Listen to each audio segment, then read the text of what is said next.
ഈ electoral bond വഴി 8,000 കോടി വാങ്ങിച്ച അവർക്ക് കുഴപ്പമൊന്നുമില്ല.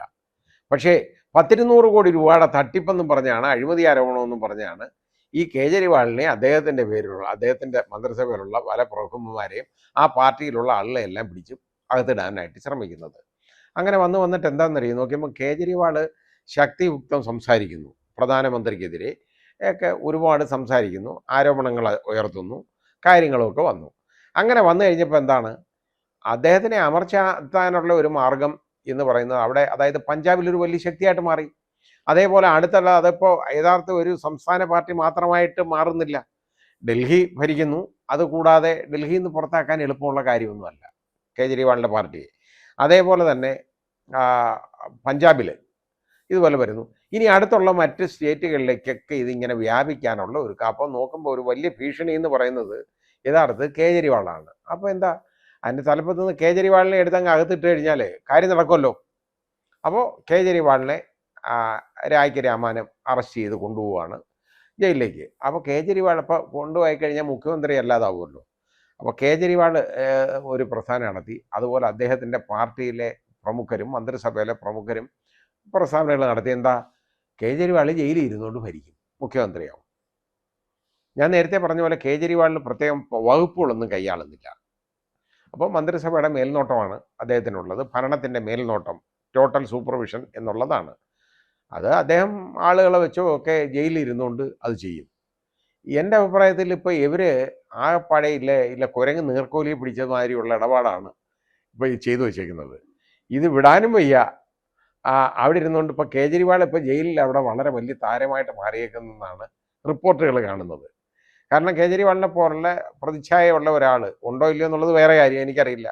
പക്ഷേ അങ്ങനെയുള്ള ഒരാൾ അവിടെ പോയിരുന്ന് അവിടെ ഇരുന്നുകൊണ്ട് ഭരിക്കുക. ഇവർക്ക് എന്ത് ചെയ്യാൻ പറ്റും? ഭരിച്ചുകൂടാൻ നിങ്ങൾ പറയാൻ ഒക്കത്തില്ല. ഇന്ത്യൻ ഭരണഘടനയിൽ ഒരു സ്ഥലത്തും എഴുതിയിട്ടില്ല ഭരിക്കാൻ പാടില്ലെന്ന്. ആകെ ഉള്ള കുഴപ്പം എന്താണെന്നറിയോ, ഒരാളെ കുറ്റക്കാരനാണെന്ന് കാണുക, അതായത് കൺവിക്റ്റ് ചെയ്യുക.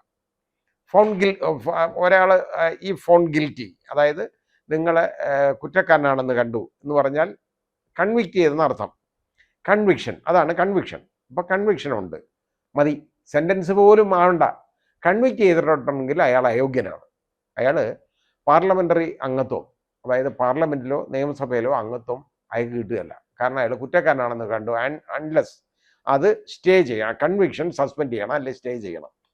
കൺവിക്ഷൻ സ്റ്റേ ചെയ്താലേ നടക്കുള്ളൂ. കൺവിക്ഷൻ സ്റ്റേ ചെയ്ത് കഴിഞ്ഞാൽ അവർക്ക് പിന്നെ അയോഗ്യതയൊന്നുമില്ല. അല്ലെങ്കിൽ ഇലക്ഷന് മത്സരിക്കുന്നതിന് പോലും പല ഒഫൻസുകളിൽ കൺവിക്റ്റ് ചെയ്യപ്പെട്ട് കഴിഞ്ഞാൽ, പല ഒഫൻസുകളിലും കൺവിക്റ്റ് ചെയ്യപ്പെട്ട് കഴിഞ്ഞാൽ യഥാർത്ഥത്തിൽ 6 മാസത്തേക്ക് മത്സരിക്കാൻ, 6 വർഷത്തേക്ക് മത്സരിക്കാൻ പറ്റത്തില്ല. അപ്പോൾ ഈ രീതിയിലുള്ള ഇടപാടുകൾ വരും. ഇവിടെ കേജ്രിവാളിന് ഇങ്ങനെയുള്ള അയോഗ്യതയില്ല. കാരണം അദ്ദേഹത്തിനെ കൺവിക്റ്റ് ചെയ്തിട്ടില്ല. ഇതൊരു അന്വേഷണം മാത്രമാണ്. അതായത് വെറും ഇൻവെസ്റ്റിഗേഷൻ്റെ സ്റ്റേജിലാണ് ഈ ഉള്ളത്. എന്ത് അദ്ദേഹത്തിൻ്റെ പേര്, അദ്ദേഹത്തിനെ ചോദ്യം ചെയ്യണം, അതിന് കസ്റ്റഡി ചോദ്യം ചെയ്യണം എന്നുള്ളതൊക്കെ.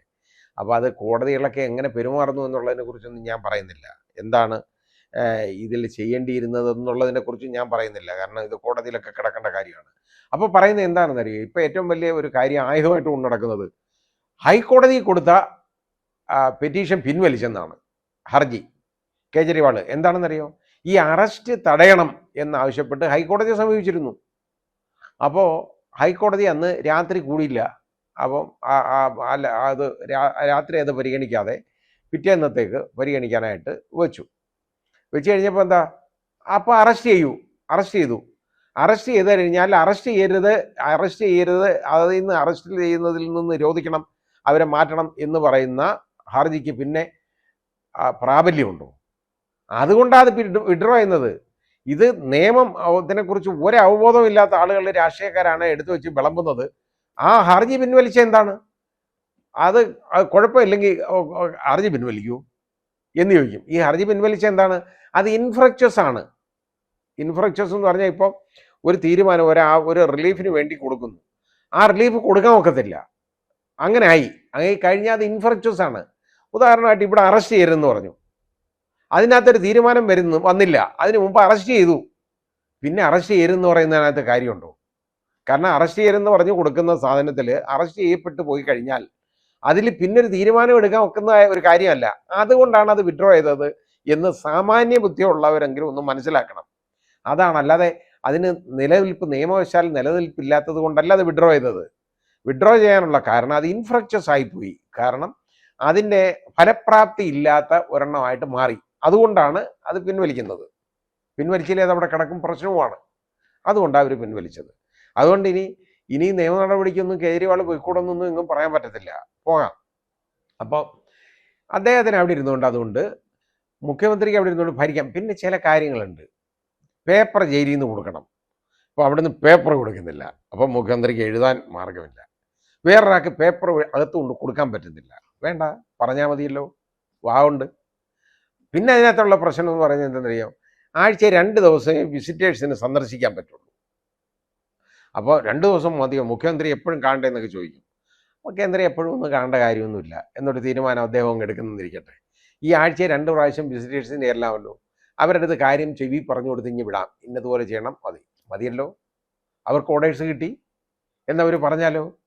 അതുകൊണ്ട് അവിടെ നിന്ന് ഭരിക്കാൻ പാടില്ല എന്ന് പറയുന്നതൊന്നും യാതൊരു കാര്യമുള്ള. പിന്നെ അതിനകത്ത് ധാർമ്മികതയുടെ ഒരു പ്രശ്നമുണ്ട്. മുഖ്യമന്ത്രി ഈ ജയിലിൽ കിടന്നുകൊണ്ട് ഭരിക്കുക എന്നുള്ളത്, കള്ളക്കേസിനകത്ത് പിടിച്ച് ജയിലിൽ കിട്ടുമെന്ന് അദ്ദേഹം പറയുകയാണെന്നുണ്ടെങ്കിൽ അവിടെ ഇരുന്നുകൊണ്ട് അങ്ങനെ ഒരാളെ അതായത് ഒഴിവാക്കാൻ ഒരു ഭരണകൂടത്തെ അമർച്ച ചെയ്യാൻ വേണ്ടി ഇതുപോലെ ആർക്കും ചെയ്യാമല്ലോ. മുഖ്യമന്ത്രി അങ്ങ് പിടിച്ചകത്തിട്ട് കഴിഞ്ഞാൽ കാര്യം തീർന്നില്ലയോ എന്ന് പറഞ്ഞാൽ പിന്നെ മുഖ്യമന്ത്രി ഭരിക്കാൻ പാടില്ല എന്നുള്ളൊരു കാഴ്ചപ്പാടും തെറ്റാണ്. അപ്പോൾ അതുകൊണ്ട് അതിന് യാതൊരു പ്രശ്നമുള്ള ഒരു കാര്യമല്ല.